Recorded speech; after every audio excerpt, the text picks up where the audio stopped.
ದೇವರ ಪರಿಶುದ್ಧ ನಾಮಕ್ಕೆ ಸ್ತೋತ್ರವಾಗಲಿ. ದೇವರ ಒಳ್ಳೆಯ ಮತ್ತು ಪ್ರೀತಿಯ ಸೃಷ್ಟಿಯಾದ ಮನುಷ್ಯರೇ, ನಿಮ್ಮೆಲ್ಲರಿಗೂ ನಮ್ಮ ರಕ್ಷಕನಾದ ಯೇಸು ಕ್ರಿಸ್ತನ ಹೆಸರಿನಲ್ಲಿ ವಂದನೆ ಹಾಗೂ ಈ ದಿನದ ವಾಕ್ಯ ಧ್ಯಾನಕ್ಕಾಗಿ ಸ್ವಾಗತ. ಪ್ರಾರ್ಥನೆ ಮಾಡಿಕೊಳ್ಳೋಣ. ಪರಿಶುದ್ಧನಾದ ಪರಲೋಕದ ತಂದೆ, ನಿನ್ನ ಪರಿಶುದ್ಧ ನಾಮಕ್ಕೆ ಸ್ತೋತ್ರವಾಗಲಿ.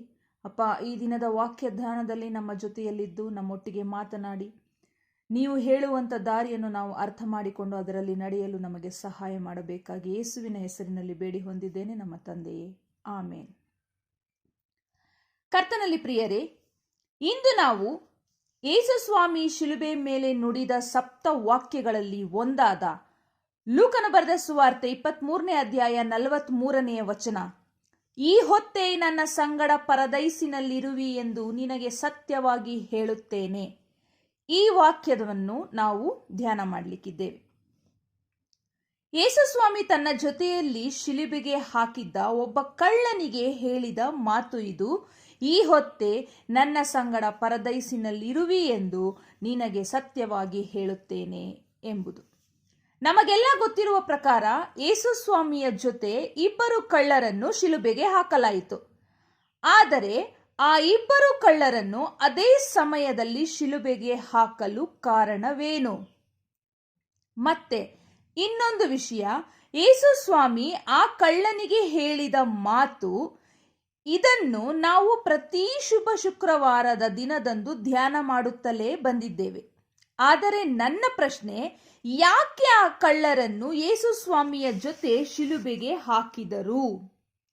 ಮತ್ತೆ ಯಾಕೆ ಇದು ಯೇಸು ಸ್ವಾಮಿ ಶಿಲುಬೆ ಮೇಲೆ ನುಡಿದ ಸಪ್ತ ವಾಕ್ಯಗಳಲ್ಲಿ ಒಂದಾಗಿದೆ? ಇದರಿಂದ ದೇವರು ನಮಗೆ ಏನು ಹೇಳುತ್ತಿದ್ದಾರೆ, ಯಾವ ಸೂಚನೆ ಕೊಡುತ್ತಿದ್ದಾರೆ?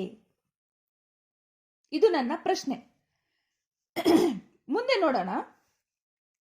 ಲೂಕನ ಬರೆದ ಸುವಾರ್ತೆ 23ನೇ ಅಧ್ಯಾಯ 39ನೇ ವಚನದಿಂದ ನೋಡೋದಾದ್ರೆ, ಒಬ್ಬ ಕಳ್ಳ ಯೇಸು ಸ್ವಾಮಿಗೆ, ನೀನು ಬರಬೇಕಾದ ಕ್ರಿಸ್ತನಲ್ಲವೋ, ನಿನ್ನನ್ನು ರಕ್ಷಿಸಿಕೋ ಮತ್ತು ನಮ್ಮನ್ನು ರಕ್ಷಿಸು ಅಂತ ಹೇಳುತ್ತಾನೆ. ಅದು ಮಾತ್ರ ಅಲ್ಲದೆ ಅಲ್ಲಿದ್ದ ಅಧಿಕಾರಿಗಳು ಹಾಸ್ಯ ಮಾಡಿ ಅವನು ಮತ್ತೊಬ್ಬರನ್ನು ರಕ್ಷಿಸಿದನು. ಅವನು ದೇವರಾರಿಸಿಕೊಂಡ ಕ್ರಿಸ್ತನು ಆಗಿದ್ದರೆ ತನ್ನನ್ನು ತಾನೇ ರಕ್ಷಿಸಿಕೊಳ್ಳಲಿ ಅಂದರು. ಯಾರು? ಅಧಿಕಾರಿಗಳು ಸಹ. ಸಿಪಾಯಿಗಳು ಸಹ ಆತನನ್ನು ಹಾಸ್ಯ ಮಾಡಿದರು. ನೀನು ಯಹೂದ್ಯರ ಅರಸನಾಗಿದ್ದರೆ ನಿನ್ನನ್ನು ರಕ್ಷಿಸಿಕೋ ಅಂದರು. ಇಷ್ಟು ಮಾತ್ರವೇ ಅಲ್ಲದೆ ಈಗಲೂ ಕೆಲವರು ಯೇಸು ಸ್ವಾಮಿಯನ್ನು ಅರಿಯದವರು ಇದೇ ಮಾತನ್ನು ಹೇಳುತ್ತಾರೆ, ಶಿಲುಬೆ ಮೇಲೆ ಪ್ರಾಣ ಬಿಟ್ಟವನು ದೇವರ, ತನ್ನನ್ನು ತಾನು ರಕ್ಷಿಸಿಕೊಳ್ಳುವುದಕ್ಕೆ ಆಗದವನು ಜನರನ್ನು ರಕ್ಷಿಸುತ್ತಾನಾ ಎಂಬ ಪ್ರಶ್ನೆಗಳನ್ನು ಈಗಲೂ ಜನ ಕೇಳುತ್ತಾರೆ. ಈ ರೀತಿಯಾಗಿ ಪ್ರಶ್ನೆ ಕೇಳುವ ಎಲ್ಲರಿಗೂ, ಪ್ರತಿಯೊಬ್ಬೊಬ್ಬರಿಗೂ ನನ್ನ ಉತ್ತರ ಹೌದು, ಯೇಸು ಸ್ವಾಮಿ ಶಿಲುಬೆ ಮೇಲೆ ಪ್ರಾಣ ಬಿಟ್ಟರು. ಕಾರಣ, ಅದು ತಂದೆಯೂ ದೇವರು ಆಗಿರುವ ಯೆಹೋವ ದೇವರ ಚಿತ್ತ ಮತ್ತು ಉದ್ದೇಶ ಅದೇ ಆಗಿತ್ತು. ಹೇಗೆ ಯೇಸು ಸ್ವಾಮಿ ನಮ್ಮೆಲ್ಲರ ರಕ್ಷಣೆಗಾಗಿ ತನ್ನ ಒಬ್ಬನೇ ಮಗನನ್ನು, ಅಂದ್ರೆ ಯೆಹೋವ ದೇವರು ಯೇಸು ಸ್ವಾಮಿಯಾದ ತನ್ನ ಒಬ್ಬನೇ ಮಗನನ್ನು ಈ ಲೋಕದಲ್ಲಿ ಮನುಷ್ಯರಿಗೋಸ್ಕರ, ಪಾಪಿಗಳಿಗೋಸ್ಕರ ಮನುಷ್ಯನ ರೀತಿ ಕಳುಹಿಸಿದರು. ಯೆಹೋವ ದೇವರ ಆಲೋಚನೆ ಪ್ರಕಾರ ಪಾಪಿಗಳಾದ ನಮ್ಮ ರಕ್ಷಣೆಯ ಕಾರ್ಯ ಯೇಸುವಿನ ಜನನದಿಂದ ಆರಂಭವಾಗಿ ಆತನ ಮರಣ ಮತ್ತು ಪುನರುತ್ಥಾನದಲ್ಲಿ ಕೊನೆಯಾಯಿತು.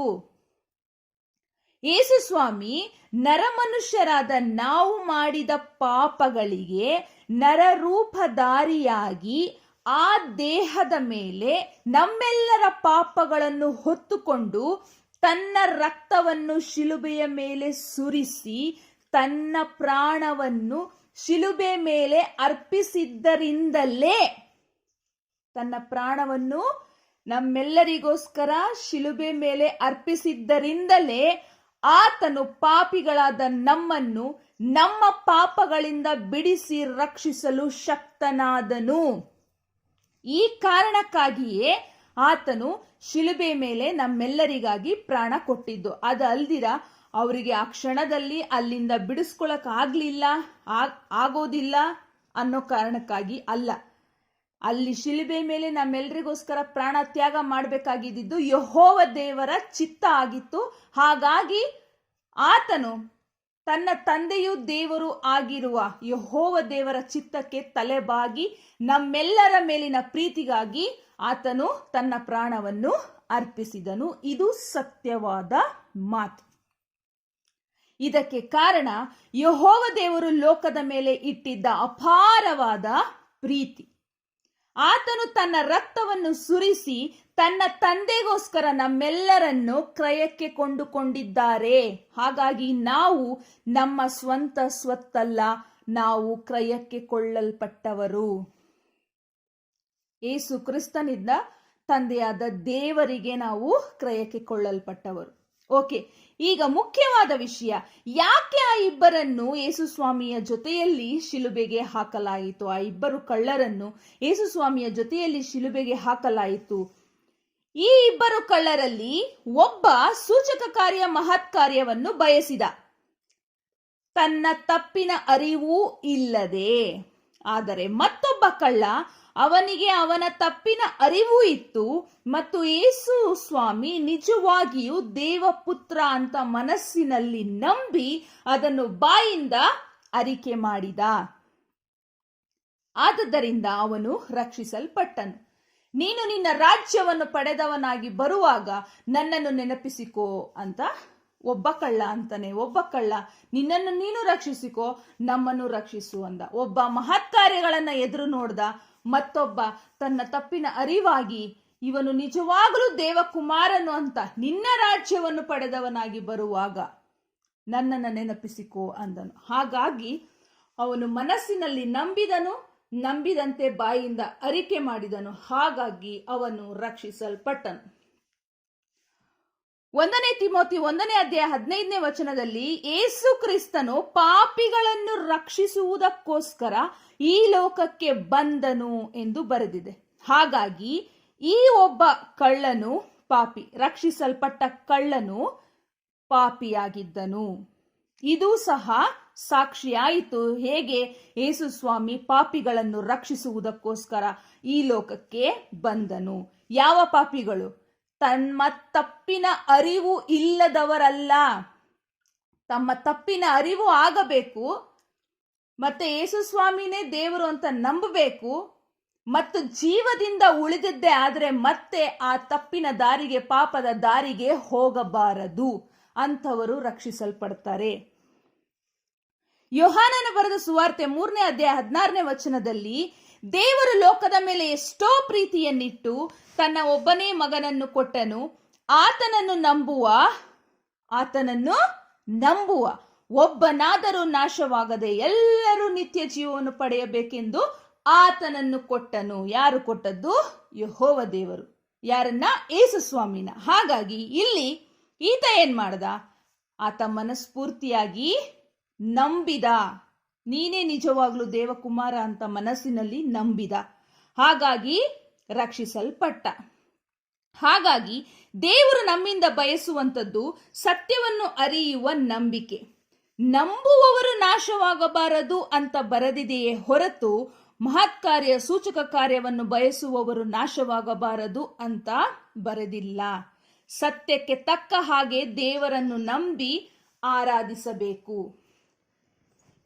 ಈ ಕಾರಣದಿಂದ ಇದಕ್ಕೆ ಸಾಕ್ಷಿಯಾಗುವುದಕ್ಕಾಗಿ ಮತ್ತು ಇಡೀ ಲೋಕಕ್ಕೆ ಅದು ತಿಳಿಯುವುದಕ್ಕಾಗಿ ಯೆಹೋವ ದೇವರು ತನ್ನ ಆಲೋಚನೆಯಂತೆ ಇದನ್ನು ನಮಗೆ ಸೂಚನೆಯಂತೆ ಕೊಟ್ಟಿದ್ದಾರೆ.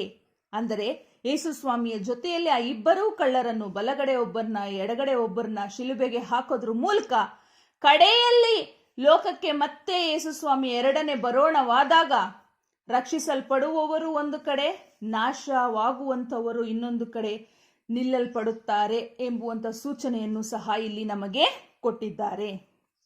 ಹಾಗಾಗಿ ಅದರಂತೆ ನಾವು ಅರ್ಥ ಮಾಡಿಕೊಂಡು ನಂಬಿ ರಕ್ಷಣೆ ಹೊಂದಬೇಕು. ದೇವರ ಕೃಪೆಗೆ ನಾವು ಪಾತ್ರರಾಗಬೇಕು. ಸೂಚಕ ಕಾರ್ಯ, ಮಹತ್ ಕಾರ್ಯ, ಸೈತಾನನು ಸಹ ಸೂಚಕ ಕಾರ್ಯ, ಮಹತ್ ಕಾರ್ಯ ಮಾಡಲು ಶಕ್ತನು. ಎಚ್ಚರವಾಗಿರ್ರಿ. ಆತನು ಈ ರೀತಿಯ ಮಹತ್ ಕಾರ್ಯ, ಅದ್ಭುತ ಕಾರ್ಯಗಳನ್ನು ಮಾಡಿ ದೇವರಾದುಕೊಂಡವರನ್ನು ಸಹ ಮೋಸಗೊಳಿಸುತ್ತಾನೆ ಅಂತ ಬರೆಯಲ್ಪಟ್ಟಿದೆ. ಹಾಗಾಗಿ ನಾವು ಹೆಚ್ಚಿನ ಪ್ರಾಶಸ್ತ್ಯವನ್ನು ಯೇಸುವಿಗೂ ವಾಕ್ಯಕ್ಕೂ ಕೊಡೋಣ. ತಂದೆ ದೇವರ ಇಚ್ಛೆಗೆ ವಿರುದ್ಧವಾಗಿ ನಡೆಯದೇ ಇರೋಣ. ತಂದೆ ದೇವರು ನಿಮ್ಮೆಲ್ಲರನ್ನು ಹೆಚ್ಚಾಗಿ ಆಶೀರ್ವದಿಸಿ ಕಾಯ್ದು ಕಾಪಾಡಲಿ. ಪ್ರಾರ್ಥನೆ ಮಾಡೋಣ. ಪರಿಶುದ್ಧನಾದ ಪರಲೋಕದ ತಂದೆಯೇ, ಸರ್ವ ಸೃಷ್ಟಿಕರ್ತನೆ, ನಿನ್ನ ಪರಿಶುದ್ಧ ನಾಮಕ್ಕೆ ಸ್ತೋತ್ರವಾಗಲಿ. ಸ್ವಾಮಿ, ಈ ವಾಕ್ಯದ ಮೂಲಕ ನಮ್ಮೊಟ್ಟಿಗೆ ಮಾತನಾಡಿ ನಿನ್ನ ವಾಕ್ಯದ ಗೂಢಾರ್ಥವನ್ನು ನಮಗೆ ತಿಳಿಸಿಕೊಟ್ಟದ್ದಕ್ಕಾಗಿ ಸ್ತೋತ್ರ, ಕೋಟಿ ಕೋಟಿ ಸ್ತೋತ್ರ. ತಂದೆಯೇ, ಇದರಂತೆ ಸ್ವಾಮಿ ನೀವು ಇಚ್ಛಿಸುವ ರೀತಿಯಲ್ಲಿ ನಾವು ನಮ್ಮ ಜೀವನವನ್ನು ನಡೆಸಲು ನಮಗೆ ಸಹಾಯ ಮಾಡು. ನಾವು ನಿಮ್ಮನ್ನು ಅಗಲದಂತೆ, ಸೈತಾನನ ತಂತ್ರೋಪಾಯಗಳಿಗೆ ಬಲಿಯಾಗದೆ ಸದಾ ನಿನ್ನ ನೆರಳಿನಲ್ಲಿ ಇರುವಂತೆ ಕರುಣಿಸಿ ಕೃಪೆ ತೋರಿಸು ತಂದೆಯೇ.